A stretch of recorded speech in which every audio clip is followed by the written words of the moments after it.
প্রতিদিনের মতো চাষি মাঠে যাওয়ার আগে তার বউয়ের জীবন্ত ছবির সামনে দাঁড়িয়ে বলছিল, বউ, আমি মাঠে যাচ্ছি। আজ একটু আসতে দেরি হতে পারে। তুমি যেন আবার আমাকে নিয়ে চিন্তা করো না। কেন কেন দেরি হবে শুনি? আমাকে রেখে আবার কারোর সাথে ইটিস পিটিস করতে হচ্ছে না? কি যে বলো না বউ, তোমাকে রেখে আমি কারোর সাথে কি কিছু করতে পারি বলো? সে আমার জানা আছে। যাও তো যাও, তবে তাড়াতাড়ি বাড়িতে ফিরবে এই বলে দিলাম। বউ, তুমি মরে গিয়েও পাল্টালে না, সেই আগের মতোই হয়ে রয়ে গেলে। আমি পাল্টালে তোমায় জ্বালাবে কে শুনি? হ্যাঁ বউ, তুমি যদি আজ বেঁচে থাকতে তবে কতই না ভালো হতো। তুমি ঝগড়া করলেও তুমি যে আমার বড্ড শখের বউ। বউ, ও বউ, আরে কোথায় গেলে শুনি? সারা দিন আমার পেছনে একটু সময় দেবে তা না, এদিক সেদিক ঘুরঘুর করে বেড়ায়। বলি কি হয়েছেটা কি শুনি? সারা দিন এত চিল্লাও কেন? সারাদিন কি তোমার পিছু পিছু ঘুরঘুর করলে চলবে? বাড়িতে যে এত কাজ পড়ে আছে সেটা কি তোমার দাদা এসে করবে? এই দেখো, এর ভেতরে আবার আমার দাদাকে টানছো কেন শুনি? তাদের দুষ্টু মিষ্টি ঝগড়ার মাঝে তাদের ছোট্ট মেয়ে সোনালি এসে বলল, বাবা, তোমরা সারা দিন টোনাটুনির মতো এত ঝগড়া করো কেন? কি আর করবো বল মা, তোর মায়ের যে নাড়িতে নাড়িতে ঝগড়ার দড়ি বাঁধা, দড়িটা ধরে টান দিলেই ফুরফুর করে তোর মায়ের পেট থেকে ঝগড়া বের হয়। মাথা মোটা বুইরা খাটাস, আমার পেটে ঝগড়ার দড়ি বাঁধা, আর তোমার মুখ খোলা বেলুনের মতো চুপসানো, তাই না? দুজনাই চুপ। অনেক ঝগড়া হয়েছে, এবার থামো তোমরা আর আমার কথা শোনো। চুপ। এবার আমার মাটা কি বলবে শুনি, বল দেখি। মা জানো, নদীর ওপারে মেলা বসেছে। রূপালী, ঝিনুক, সারা, সাইমা সবাই মেলায় গিয়ে চুড়ি, নেল পালিশ, ফিতা আরো কত কি কিনেছে। চলো না মা, আমরা তিনজন মেলায় যাই। আমার একমাত্র মেয়েটা মেলায় যাবার আবদার করছে, আমরা না গিয়ে থাকতে পারি? হ্যাঁ চলো, আজ আমরা মেলায় গিয়ে অনেক কিছু কিনবো।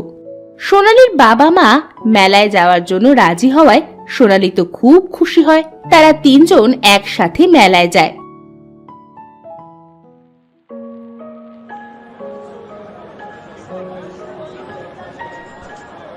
মেলায় গিয়ে তারা তাদের মেয়ের জন্য অনেক কিছু কেনে। হঠাৎ রত্না চাষিকে বলল, ওগো, এবার বাড়িতে চলো, আমার শরীরটা তেমন ভালো লাগছে না, মনে হচ্ছে এক্ষুনি পড়ে যাব। কেন বউ, তোমার আবার কি হলো? থাক, আজ আর কিছু কিনতে হবে না, চলো আমরা বাড়িতে ফিরে যাই। সেদিনের মতো তারা মেলা থেকে বাড়ি ফিরে গেল।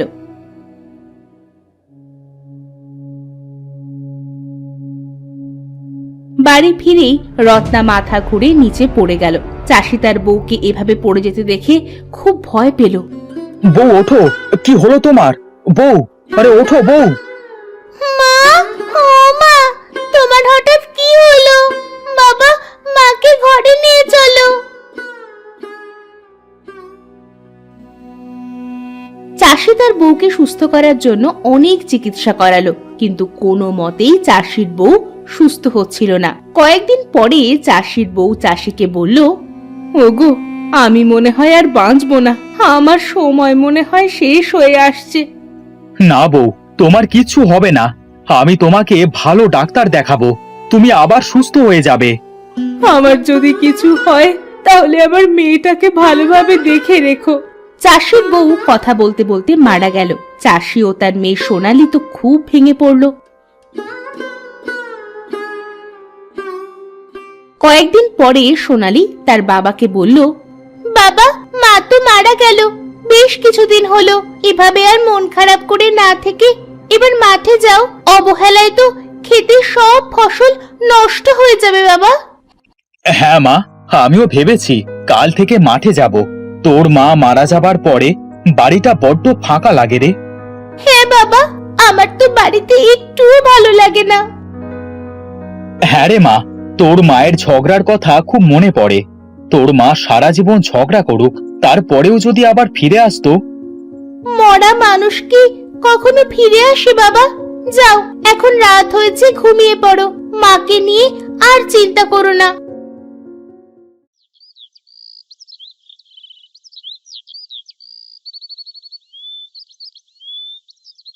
এভাবে বেশ কিছুদিন হয়ে গেল। চাষিও তার বউয়ের শোক কিছুটা কাটিয়ে উঠেছে।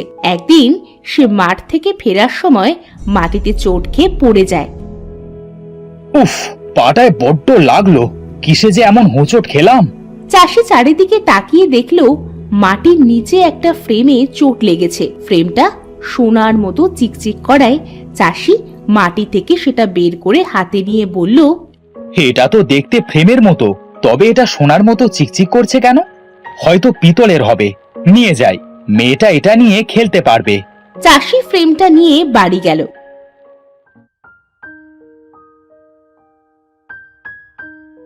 ফ্রেমটা বারান্দায় রেখে সোনালীকে বলল, মা সোনালি, আমাকে খাবার দে মা, খুব যে খিদা পেয়েছে। বাবা তুমি বসো, আমি তোমার জন্য এখনই খাবার আনছি। সোনালী তার বাবার জন্য খাবার আনলো। চাষি খেতে বসলো। তখন সোনালী বারান্দায় থাকা ফ্রেমটা দেখে বলল, বাবা এই ফ্রেমটা কোথায় পেলে? দেখতে তো খুব সুন্দর। মাঠ থেকে আসবার সময় এই ফ্রেমে চোট লেগে পড়ে গেছিলাম, তাই মাটি থেকে উঠিয়ে একেবারে বাড়ি আনলাম। ভালো করেছো বাবা, মায়ের ওই ছবির পাশে দেয়ালে টাঙিয়ে দি বাবা। তা দে মা, তোর যেটা ভালো লাগে সেটাই কর। সোনালী ফ্রেমটা নিয়ে দেয়ালে টাঙিয়ে দিল।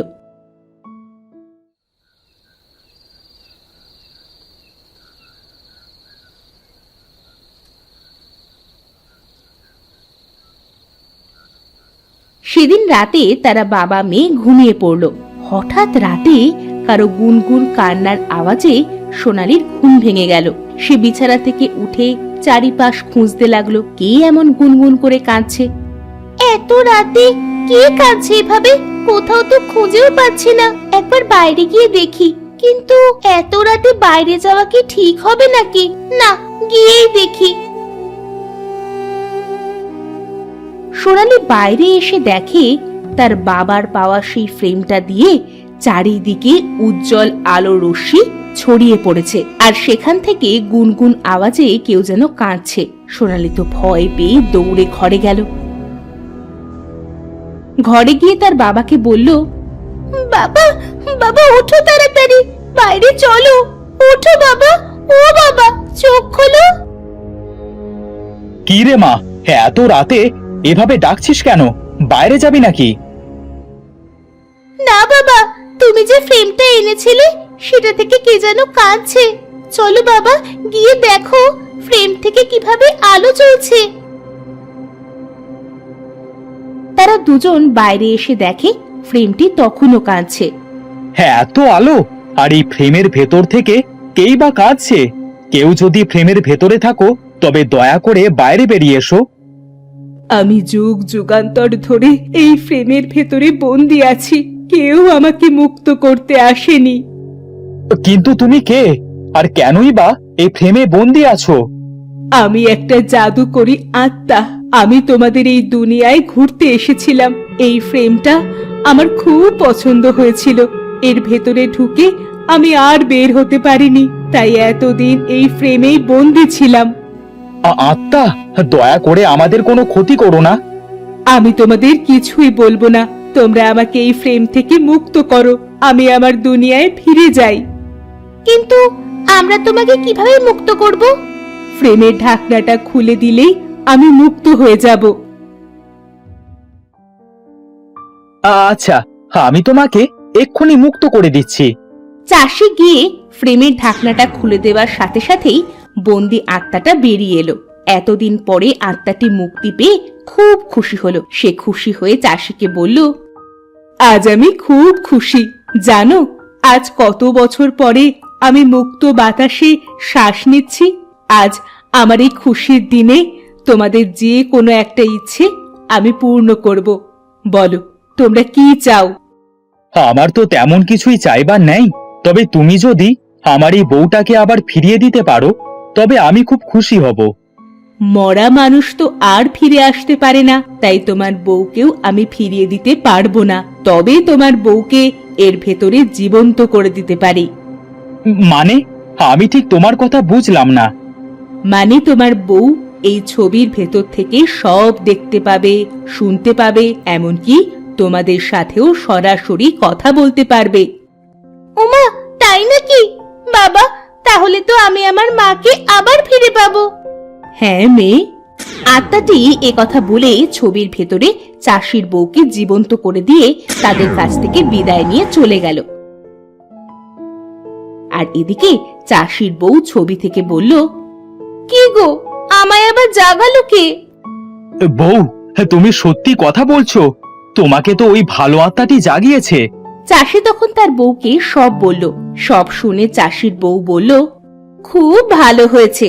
এ কয়দিন ঘুমিয়ে থেকে তুমি কি করেছো আমি কিছুই দেখতে পারিনি, আজ থেকে আবার দেখতে পাবো। মা সোনালি, দেখ তোর মা আবার আমার সাথে ঝগড়া শুরু করেছে, দেখছিস মা? তোমরা সারা জীবন ঝগড়া করো, তারপরেও আমরা যে সবাই আবার এক জায়গায় হয়েছি, এতেই যে আমি অনেক অনেক খুশি হয়েছি। আমার মা আমার কাছে ফিরে এসেছে, এটাই অনেক। এভাবে চাষি তার মেয়ে আর তার বউয়ের জীবন্ত ছবি নিয়ে সুখে দুঃখে দিন কাটাতে লাগলো।